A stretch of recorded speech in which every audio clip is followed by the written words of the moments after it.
Hi, everyone. Welcome to this new episode of our Student Spotlight series where we are able to showcase some of the work our past students have done. I'm Charlotte, one of the outreach coordinators here at CCIR, and today it's our pleasure to have Vidhur with us, who did our one-on-one mentorship. So firstly, can you just give us a brief introduction? So tell us where you're from, what year you are in school, and then what made you seek out CCIR? Hello, my name is Vidhur. I'm a junior in high school from California, and I applied to CCIR because I wanted to expose myself to a higher level of academic rigor and also the opportunity to explore topics of my own interest because we are not in my school we are not given the opportunity to have that freedom in exploring topics of our interest. And we are also not given the opportunity to have that kind of one-on-one mentorship with teachers because they're busy teaching a large number of students. So, and also I just wanted to expose myself to research and get myself familiar with what that looks like so that I could have a smoother experience later on in my academic career. Great. And then can you give us a brief overview of what your course was about and what interested you in taking this course? So I worked with my mentor to study the connections between Down syndrome and the development of Alzheimer's disease.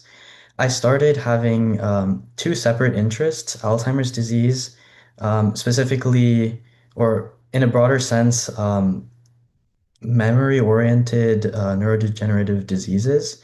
And I was interested in this because I actually have a family member who is suffering with dementia.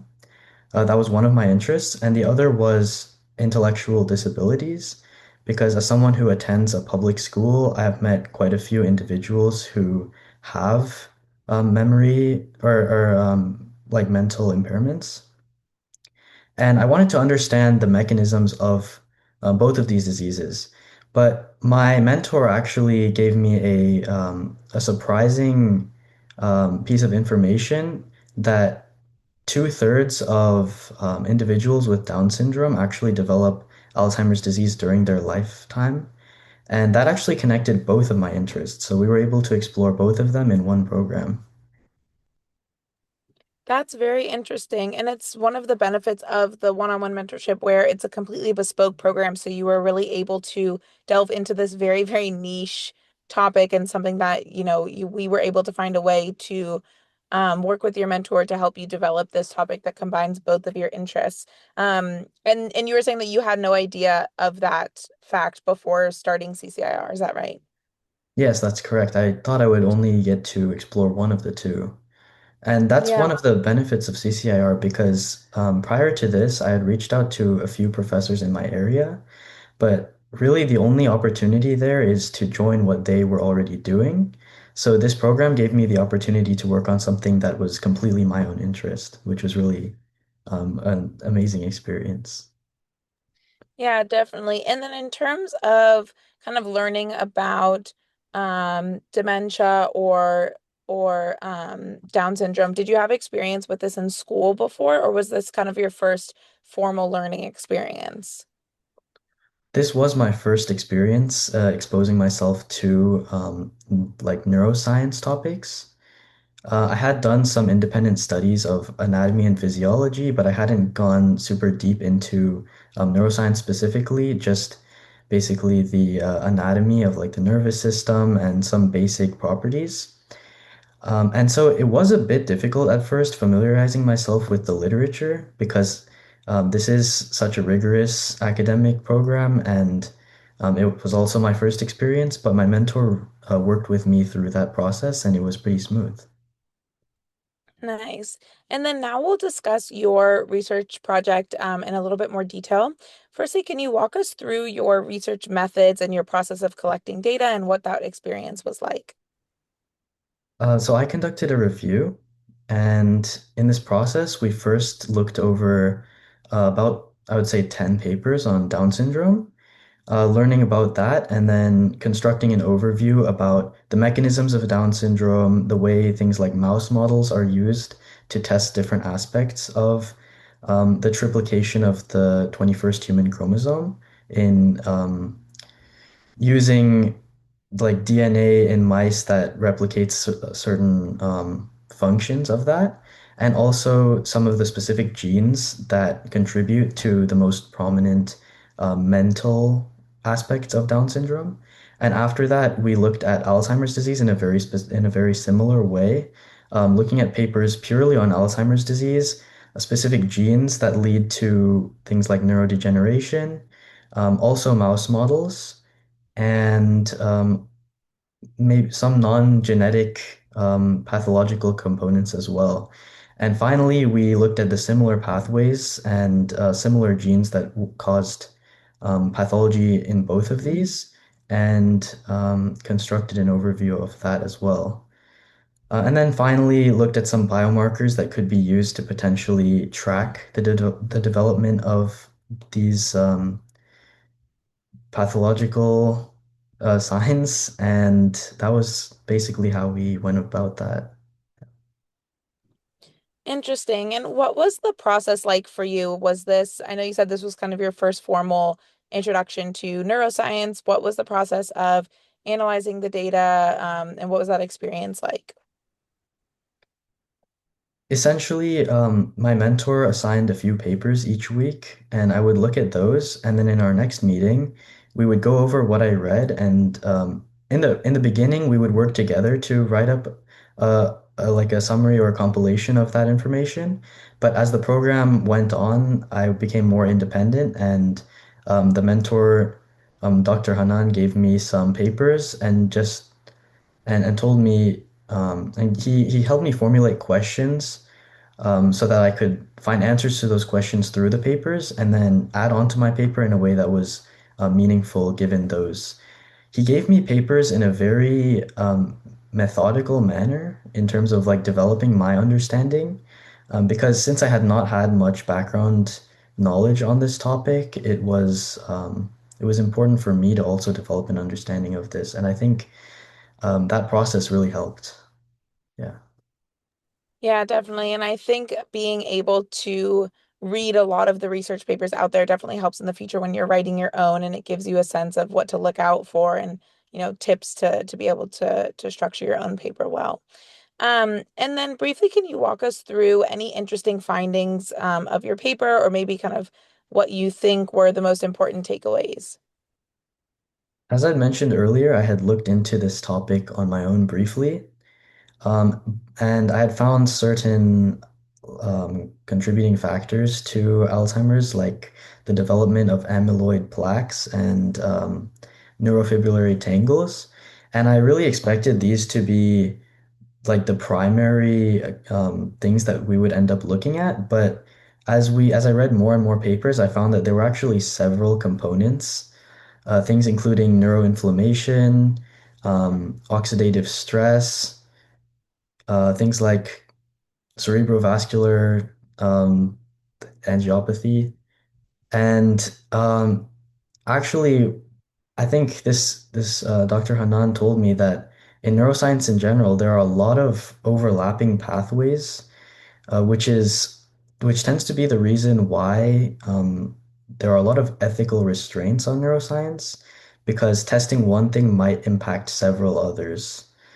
But that's just a side thing. The most or a very shocking thing for me was just the vast or like the breadth of different topics or different pathways that contribute to neurodegeneration in this. Yeah, definitely. It is such a complex topic, but so great that you're able to delve into it at such a young age.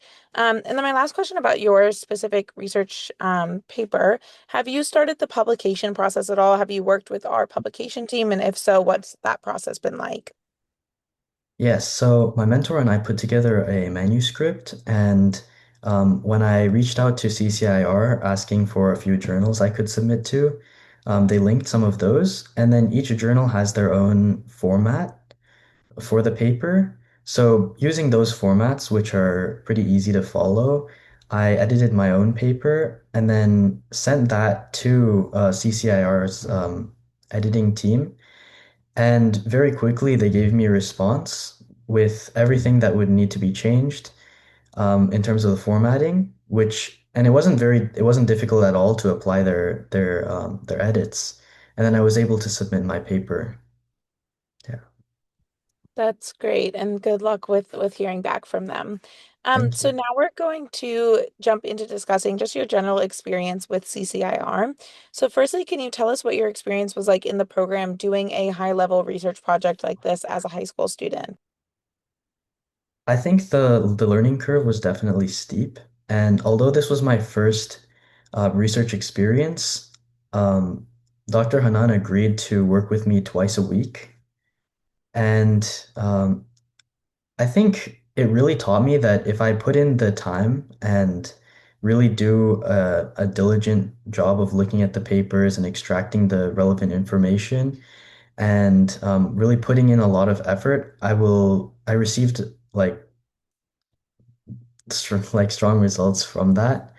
So it showed me the value of putting in effort in order to receive value from that.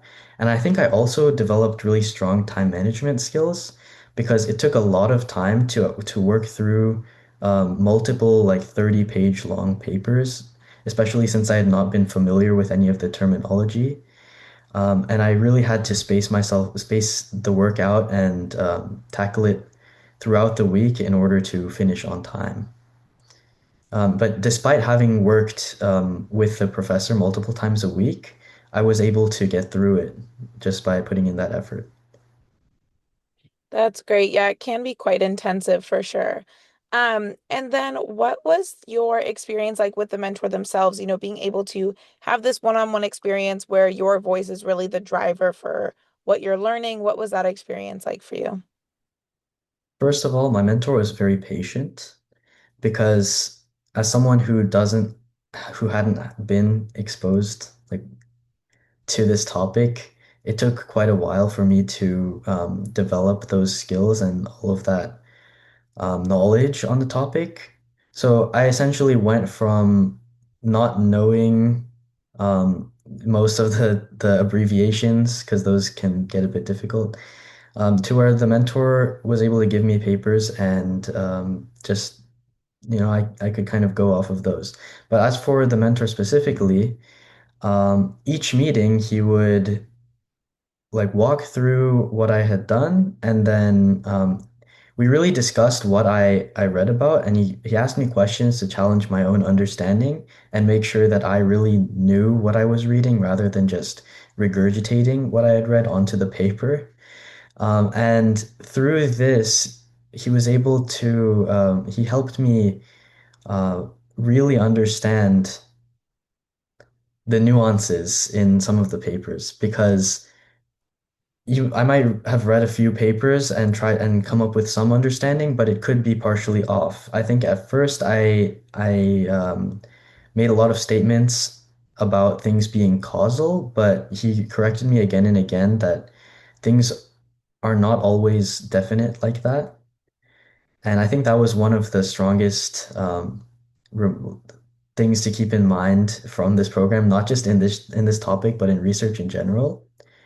And as I said earlier, he helped me formulate my own questions about the topics, very specific questions pertaining to the thing specifically that I was writing about. And then each time he gave me a paper, it felt like I had something specific to look for, not like I was just reading the papers for the sake of it. I really looked for those. I really had the opportunity to look for specific information that it was like solving a puzzle almost, looking for the specific pieces of information that were inspired by the questions that we came up with together.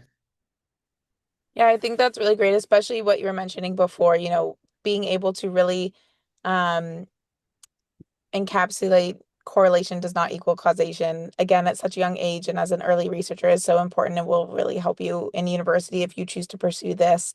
That's definitely a big question there or a big topic there. And then we talked a little bit about this before about how this is such a niche, neuroscience is not niche, but this specific topic is so niche. What was it like being able to not only explore such a niche topic, but also have a mentor that has expertise in that area help guide you through that? So, at first, or um, he well, I think he has mostly expertise in the mental disability side of that topic. Um, but I think it was really, I mean, as a student, of course, this is like an obvious thing to say, but it was very shocking and impressive, just like how much the mentor actually knew. Because I read these papers, and I would uh, mention like some small detail that I thought would like add a lot to the paper, and he was very familiar with those things. And there was one mouse model in specific that I thought would be a big part of the paper, but he said that model is not like it's not as good as some papers say it is, and really showed me the nuance in that. So those details really shaped my understanding of or my perspective of looking at research papers. Yeah. Yeah, definitely. And then just two more questions for you. The first one, has this course given you any insights into your future? Has it maybe informed or shaped how you think of your path moving forward, either for university or as a career? I think as I said at the very beginning of this interview, I have looked into anatomy and physiology independently, and I had a feeling that I would be interested in medicine in general. And then these experiences in my life have led me to neuroscience specifically, and I think that this program has reinforced my interest in neuroscience. I think that moving forward, I'm interested in pursuing research in this field and potentially going into medical specialization for this. I want to learn more about it. That's really great. And then my last question for you, what would you say to someone who asked you what the value of doing a project or a program like this is as a high school student? I think that school is not, it doesn't really allow people to explore like their potential in a sense. I think that this was probably the most rigorous academic endeavor I've taken part in thus far. And although it was very challenging, it was also very fulfilling because learning something completely new at a high level and putting together something that is so complex in my eyes and being able to look at what I've produced through weeks and weeks of this, hard effort, I think it's a very unique feeling that I have not found through any other academic experience, like in school, because we tend to just, have projects, work on those, complete them, get a grade, and be done with it. But I think that this is really something that I can be proud of for years to come. Yeah, I think that's a really great insight. Not only is it quite rigorous, but it being fulfilling is something sometimes you can't find in school. You having access um to exploring the topics that you really want to delve into is something very unique to our programs compared to kind of the traditional high school classes. Yeah, I think that's great advice. So that brings us to the end of our spotlight interview. Thank you so much for chatting to me and congratulations again on your nomination to our series. Thank you for having me.